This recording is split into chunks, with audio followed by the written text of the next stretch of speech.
We are not your average family. My name is Rachel. You know me as Yoga Girl. This is my husband, Dennis, and this little ray of sunshine is our baby girl, Leia Luna. We live in the Caribbean island of Aruba. Welcome to our channel.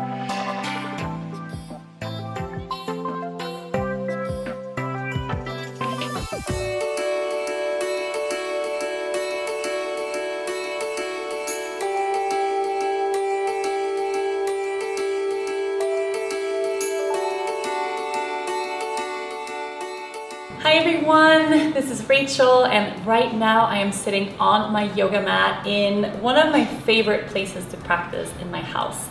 You might recognize this space. It's right in the corner of my living room. I roll my mat out here all the time.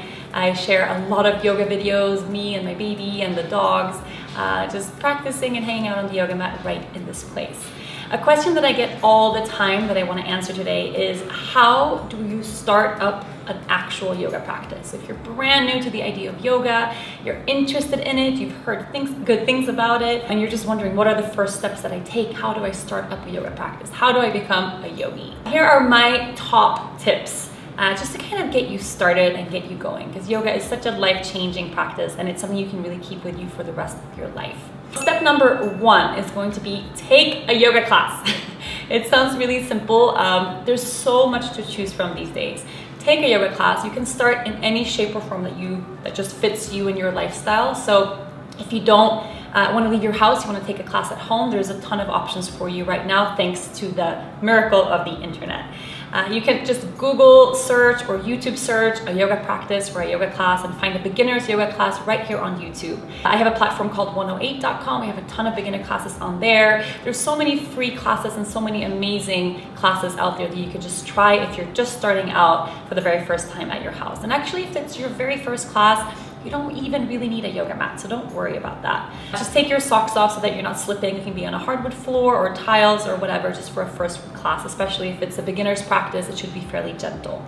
If you are looking to take a class at a studio, and this is something that I always recommend, when we start practicing, it's a great thing to find a teacher, find someone who has a ton of knowledge, who can help guide you on those first few moments in your practice, especially if you're working through an injury, if you're very tight somewhere in your body. It's just a good thing to have a little bit of extra guidance and someone to help you with the first moments on the mat. Step number one is just take a class. Doesn't matter really how you do it, just go take a class. Do it right now. Step number two for how to start up a yoga practice is try different things. And I cannot stress this enough, how important this is. Try different things. Try different types of teachers, try different styles of yoga, different types of classes, so that you can really navigate and figure out what feels good for you. Not everybody feels great or really resonate with super dynamic, sweaty vinyasa flow practice or an Ashtanga practice, for instance. Some people really love a really restorative, calm, yin type practice, especially if you're just starting out. Maybe beginning with something a little bit softer is a really good idea. Or perhaps what you're looking for is to sweat and move a ton, and you're gonna love a more dynamic class off the bat. You're not gonna know until you try a bunch of things out. So try as many things as possible right in the very beginning. When you try different teachers, I always go for experience. So look for experienced teachers that know what they're doing. And a good way to know that you've found a teacher that really is gonna work for you, that's gonna be really supportive for your own journey, is finding a person that you like. I like to always envision myself drinking a cup of tea with my yoga teachers. If I can imagine myself having a great conversation with them, I like them as human beings, chances are I'm going to resonate with their class as well. So find a teacher that you like, that you can listen to easily, that has experience, and that you just vibe with. So trying a bunch of different things so you can figure out what style of yoga, what type of class, what do you need, and then opt for that.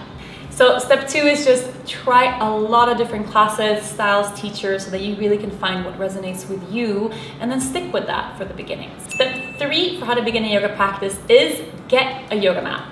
So getting a yoga mat doesn't have to be the first thing that you do right before you've taken your first class ever, but studios always provide mats that you can either rent. Once you've taken a couple of classes, or especially if you know you want to be practicing a little bit more at home, get a yoga mat. You don't have to start out with one of those really expensive, super long-lasting mats, but try one that's a little bit more affordable just for the beginning few months of your practice, so that you don't waste money on something that might not work for you. So get something affordable. Your yoga mat is more than something for your hands and feet to grip. It actually becomes a sacred place for you. So when you roll out your mat every single day, stepping on the mat already then is the very beginning of your practice. I like to keep my mat rolled out in my house all the time. Like, it's always there, and whenever I have 5 minutes in between stuff in my day, or I have an hour when the baby's napping, I'll just come to my mat. It's already there waiting for me, and I can really distinguish the energetic shift of being in my day-to-day life and then stepping into my practice. So get a yoga mat, start off with something a little bit more affordable, and then when you feel you're really anchored in the practice, like, oh, I love this, I'm gonna be on this mat all the time, then think about upgrading to something a little bit higher quality. Step number 4 for how to begin a yoga practice is figure out your homework. We all have different homework in terms of what we specifically need to do when we're on the mat. So finding out where in your body are you specifically tight, where do you accumulate tension, do you have pain somewhere, are you recovering from an injury somewhere in the body? So really cultivating that listening of what do I need, and then do more of that. So me, for instance, I always have really tight shoulders, upper back, and neck. So if I only have 15 minutes of practice that day or a specific day, I will really focus on doing my homework, knowing that when I work my shoulders, my upper back, my neck, I'm just gonna feel so much better for the rest of the day. Step number 5 for how to begin a yoga practice is get consistent. And this one is super, super, super important. I recommend for the very beginning, I mean, if you can dedicate one specific time in your day to get on your mat and then doing that every single day, it's just the best way to nail down a routine. And you don't have to commit to 90 minutes of practice every single day, but maybe you have 15 minutes or half an hour or something in the morning. Try to do that the same time every single morning, that you roll out your mat, step on the mat, and then just see where that practice takes you. Some days, maybe all you have is 5 minutes of a few gentle stretches or just a little bit of breath work, a little bit of breathing. Maybe other days you have a whole hour or 90 minutes so you can actually extend the time you spend on the mat. But do it at the same time every day if you can. You want your yoga practice to be part of your routine, and I find one moment every single day, keeping that around the same specific time is just super helpful. And step number 6 for how to begin a yoga practice. This is a little bit of a bonus, not a necessity, but if you can find a yoga buddy, so a yoga friend, a person that you can kind of practice with, maybe you practice together at your house, maybe you go to a studio together, or you just sync up your calendars, you do an online class together from different places in the world. I do that with my friends all the time. Someone to motivate you and to remind you, it's yoga time. So when you have one of those low days and you feel like, maybe you'd rather just chill on the couch all day, just someone to get you onto your mat, to motivate you, and that makes it fun and exciting. Like, grab a smoothie after class, go get brunch, lunch, make yoga a fun part of your day. It is such a fun practice, and of course, everything is better with friends. So find a yoga buddy, someone to motivate you, and someone you can practice with. My yoga buddy right now is Leia Luna, my baby. She's on the mat with me all the time. Not very motivating, but she at least makes my practice exciting. So that's what I have for how to begin a yoga practice. I'm wishing you so much luck, knowing that this practice is just going to help you find healing, find strength and space in your body, and just a beautiful way for you to make peace with where you are. Thank you so much for watching. I hope these tips have been helpful. I know they were things that really helped me in the beginning of my own practice. If you like this video, give it a thumbs up. Don't forget to subscribe to my channel. You can do that by clicking right here. I hope this has motivated you to step on your mat today. So enjoy your yoga practice, and I'll see you next week.